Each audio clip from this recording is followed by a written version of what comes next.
So as a kid around 11 or 12, I had the world on my plate. We have these woods around us that I never ever came close to finding the edge of. I would wake up in the morning early when school was out, and my friend Alex and I would spend the whole day mucking around those woods. We would pack sandwiches and sodas, just go nuts, play army and war, cowboys and Indians, you name it. This being the 80s, Alex and I being smart enough kids, my parents had no problem with this and enjoyed taking us to the army surplus store to buy stuff like MREs and survival knives and camping gear. It's pretty regular that we'd be allowed to stay out overnight if my dad was out there to help us set up camp and close to the property. We daydreamed all kinds of crazy stuff, discovering hidden treasure or uncovering fossils of some unbelievable creature. Maybe we'd find the wreckage of an airplane or strike it rich with gold in one of the dry riverbeds. The possibilities were endless out there. We made sure to take full advantage of. The honest truth was there really wasn't much of anything out there besides our relentless imagination. One day, after a whole morning of playing, we find a treehouse in the part of the woods we've never been to before. Probably a 2-hour trek from the edge of the neighborhood, maybe 2 or 3 miles at most. It was hilly and rocky. Seriously, a kid's dream. This treehouse was probably 30 feet off the ground, but it looked solid. We're stoked to find a new castle. We hightail it back to get some rope, and my pops takes us down to the surplus store. Over dinner, Alex and I just can't shut up about it. The next day comes. We hike out at almost dawn. We get a full backpack of rope and sandwiches and our knives on our hips. The excitement that's so thick we could chew on it. We finally make it out there, and we start attaching rungs made of big sticks onto one end of the rope. It took us a good few hours, but we finally got one side finished and the rope tossed over the branch. That's where the little deck and the door are. We finally climb up and are sitting on the deck, looking out, playing rock, paper, scissors for who gets to go in first. Alex wins, goes in and comes right back out. He's white as a sheet, wants to go home. I'm curious, so I go inside next. This treehouse is probably 8 by 8, 7 to 8 feet high inside. The inside walls are covered, every single inch of naked girls. Not some awesome Playboy porn, but kiddie porn. I think the oldest kids were about my age. It was Polaroids, glossy magazine pages, stuck perfectly up with staples and filling the entire wall up. When I exited the treehouse, I had a super nauseous feeling. When I looked at Alex, I felt even worse. He was staring at something off in the distance. He looked terrified. I followed his gaze, and sure enough, there was a flashlight bobbing through the trees toward our location. My knees gave out. I struggled to get myself over to the ladder, whispering for Alex to follow me. It took a moment, but he snapped out of it, and we scrambled down the rope as quickly as we could. As we touched down, the light from the approaching person was reaching through the underbrush and actually now touching me. I couldn't see it through the branches and overgrowth, but the fact that they were so close was panic-inducing. I waved for Alex to follow me. We just managed to get out of sight in time. Some guy walked into the clearing, froze in place when he saw our little ladder dangling from the deck above. He knew someone had been inside his freak show treehouse. Exit Alex and I, getting back home as quickly as we could. At first, we ran quietly, at least until we were sure that guy wasn't following us. It was like twilight or so when he came upon us, so between brush and the coming darkness, everything kind of worked out in our favor. We informed my dad about it, and he called the police. The officer showed up and asked us a few questions like where it was, how did we get up there, where did we get the rope, did we take any pictures off the wall. He got increasingly rude about it until my dad put an end to it. He left with our statement and said he would be in touch. We were no longer allowed to take overnights in the woods or be out there for more than an hour without checking in. We actually built a really long tin can phone with permission from my parents, which allowed us a little bit more of our freedom, but we were pretty cut off from deep exploring. After a year or two later, that same cop stopped me when I was hanging out in a different park, saw me smoking and caught me with the joint. Alex asked him whatever happened in that treehouse. Cop told us not to do drugs and then just left us alone. In college, many moons later, Alex sent me an email saying how he read in the big state paper, towns that are, say, the county seat have their own papers, but the capital city has a big paper. That the officer shot himself with his service revolver after his wife found out he was circulating CP. So it comes to my mind, like it came to Alex's, that we found his little CP stash or cave. The creepy part came months later. Alex sent me another email saying that he went to the estate auction. One of the items for sale was a rope ladder with a bag. That's the creepiest story of me out in the woods that I have, folks. It still grosses me out and sends chills down my spine.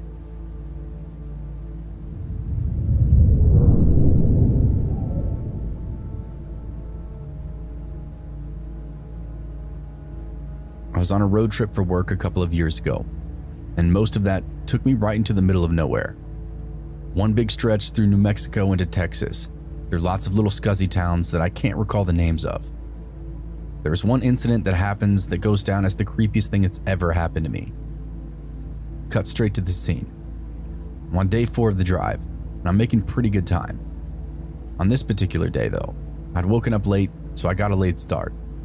It's about sundown when I'm running out of gas, getting ready to stop like usual, except I've only actually been driving for 6 hours when I planned on driving for 9 or 10. I hadn't made the progress that I wanted to, so I decided to gas up and push on through the night.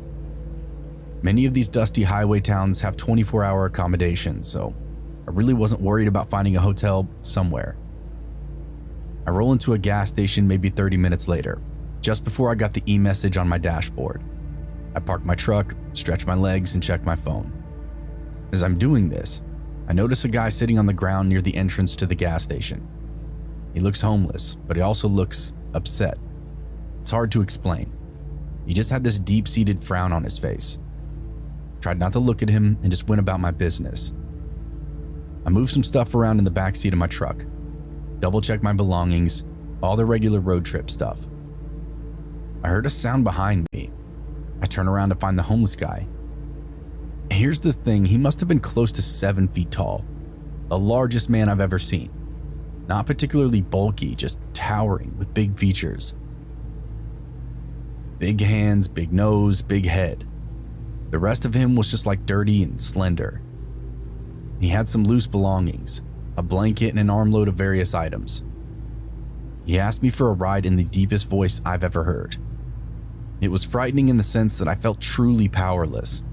This guy was so big he didn't even seem human to me, and he wanted a favor. How the hell do I say no to that? I don't think that was part of his plan. He just used his size to kind of force the answer that he wanted. I didn't cave though. I told him I'm sorry. I'm on the clock and it's a work truck. No passengers allowed, and even said so on the insurance. None of this was true, but it sounded like an official mumbo-jumbo answer. Figured he'd get me out of any further request. The guy just kind of nodded and then moved out of my way. I apologized again and then said I passed a number of vehicles headed this way. Surely someone will help you out. In my panic to get away from this monster of a man, I just kind of barreled into the convenience store to pay for my gas in person. This seemed like a perfectly logical thing to do, when in reality I was just creating steps so I could be near another person. I got a big bag of jerky, a bottle of soda, and 16 gallons of premium. I asked about the guy outside and the clerk just shrugged, so I went on my merry way. When I got back into my truck, that guy was nowhere to be found, not even in his spot by the door. I put my stuff in my truck and dribbled the gas in the tank. Kept an eye out in every direction for that 7-foot-tall hitchhiker. I didn't see him, so I pushed on. Drove until 9 p.m., something like that. I was finally tired, and I'd put the distance behind me that I so desired. I rolled into some border town, secured a hotel room, and even found a little hole-in-the-wall bar that was still serving dinner. It was a dingy little wannabe Italian spot, built inside a double-wide trailer. It had a low red light, vaguely racist decor on the walls, but was warm and the food smelled amazing coming out of the kitchen. I settled in, ordered a beer, and then just zoned out on my phone. By my count, I'd still gone over a little 200 miles since I stopped at that gas station. I was right on schedule still. All was well. As I'm going over the map, I hear some incredibly heavy footsteps creak up the stairs and onto the porch of that bar and grill. They make their way to the door, which swings open. I see the frame of that homeless guy that was at the station. All I can see is his chest and shoulders because his head is too high for the door frame. He ducks down and creeps his way into the bar, shuts the door behind him. No one really says anything, but everyone gives them this lingering look as he strolls over to the bar. I don't really think anything of this at first, until I remembered the distance that I just crunched. This guy should be sitting under a flickering fluorescent light some 200 miles behind me, yet here he was, like he rode in the passenger seat of my truck. That's when it clicked. I watched as the bartender tells him he can have any table he likes. The guy takes one right in front of me. He's practically staring at me with a grin over the top of my phone. When we had our encounter, I got into the gas station earlier. This guy must have climbed into the bed of my truck. When I exited the gas station, I must have been so spooked that I was keeping an eye out around me, not really inspecting my truck at all. He probably just laid down flat that whole damn way, and I had no idea. He gave me a wink, as if to confirm my internal reasoning. There was literally no other logical way that he could be here. I scarfed down the food I ordered, slammed a beer, and left the bar as quickly as possible. The hitchhiker ate a big bowl of spaghetti in true psychotic fashion, just staring me down the whole time. It was a long, sleepless night in my hotel room. I just stared out from behind the blinds, making sure that that creep wasn't sleeping in my truck or stalking me in any way. I didn't see him the rest of the night, but that didn't mean he wasn't around. Who knows? Maybe he got a ride with someone else.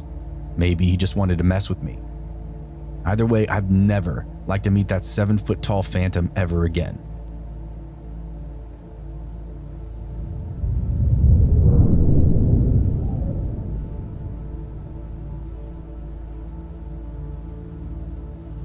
This is gonna sound fake, but I promise you it's not. After graduating college, my oldest brother wanted to spend the weekend camping at Lake Berryessa, outside Napa in California. His girlfriend at the time, Shannon, said we could use her godfather's boat, so we hitched it up, headed up to Spanish Flat to dock. The bank of this lake is surrounded by sandy hills and rocky cliff sides in a bowl valley. It's not exactly easy to climb down in some areas. The landscape has a lot of trees. It's a very big lake, so it's possible to not see anyone around after sunset. People typically will tie up their boats and camp out on the banks. We headed towards the southeast corner, found a nice spot. We swam for over an hour or two and then had dinner. I think it must have been around 7 or maybe 8 p.m. because the sun was setting. The lake was still and beautiful. Shannon suggested we climb up the side of the bank, find some wood for a campfire. So my brother and I climbed up the side trying to find dried pieces. We were far enough into the woods that we could see the boat and the lights. As we were digging around, we heard this sharp, horrifying and echoing scream. We ran to the tree line to find Shannon, who was on the boat and yelling for us, crying and obviously panicked. We climbed down the side slowly. My brother stopped and stared out onto the lake. There's something floating in the water. I looked out and saw something, slowly drifting along toward the shoreline. My brother walked toward the boat and told Shannon to come stand over by me. Then he walked to the edge of the lake and just stood there quietly. Shannon ran up to me and was crying. I started to walk over to my brother and he said, "I think it's a skinned animal. It doesn't have any skin." Just as he finishes that sentence, we hear something else. Stumbling footsteps through the shoreline. We turn and we can see a person, a man coming straight at us. Shannon screams again and backs up. My brother and I shoulder to shoulder so we can confront this guy together. He points to the thing in the water and starts clapping his hands together. He asked if we like his handiwork, to which we ask if he did that. He says of course, then says we need to help him fish it out. We tell him no thank you, please exit our day camping area, but it's like he didn't even hear us. He just kept wandering up and down the shore, admiring whatever was in the water, I stood behind him and I could see it. The water was dark, but I could see some detail. It was floating chest down, and there was this big black garbage bag covering the part of the back. It was too big to be a dog or anything. It didn't have a head, and I couldn't see if it had front legs or not. Whatever it was in fact skinned. It drifted slowly, turning as it moved with the current. We stood there for a few moments, didn't say anything, but I knew we were both thinking the same thing. Please don't let that be a person. Shannon suggested we pack up our chairs and get the hell out of there, so we did just that. Now that this whack job showed up, the only safe place was on the boat. We were literally just tossing our stuff up onto the deck, totally careless of the damage, so we clambered up after it and pushed off from the shore. Our new friend was too far away to stop us. He got to us by the time we had the engine going and backed off 20 feet. As we were backing out, I was driving the boat, so I didn't get really a good look, but my brother looked over the edge and tried to get a better description on it. There was blood and other stuff, leaving a pretty steady trail behind it. A cloud so dark, it could have passed for tar. Here's the craziest part. That guy dove in the water and started swimming after us. There's no confusing it. He was barreling right for the side of the boat. There was a small pole ladder in the back, as well as various ropes hanging from the sides, so he could climb up if he got close enough. I really started trying to make some space between us, which deterred the guy, who then chose to swim over to the floating partial corpse. Shannon covered her eyes, was freaking out. We headed back to the dock at Spanish Flat. As we tore off for the other side of the lake, my brother looked back and shouted for us to look too. There was this little dinghy piece of shit coming at us from a little further up the channel. It was small, maybe a 4-person craft, and the guy driving it looked a lot like the guy that we saw on shore. Mangy, disheveled, just weird in general. He brought his little boat around to where the other guy was, and then after that, we lost line of sight. All the more reason to get the hell out of there. Slowly, one breath at a time, we gathered ourselves to make our report. There was an office there for the park department or something, but nobody was there. We waited for quite a while until a lot attendant showed up, but wasn't really a park ranger. We told him that we had a very serious report to make, left our name and number with him. By this time it was getting dark and we really just wanted to leave. We drove to the closest gas station, left a note and number for the clerk to give to any rangers that stopped in. We got a call the next morning and all went in to file the paperwork. It was a quiet ride home. The rangers were completely blown away by what we told them. They said a few others had called in a boat with the exact same description, but they were nowhere to be found. My brother hasn't brought it up in years, but the last time he did, he said he didn't want to make for a guess about what it was. He got a better look than me, but we didn't go back to that lake for another decade or so after. It still upsets me to think about it today.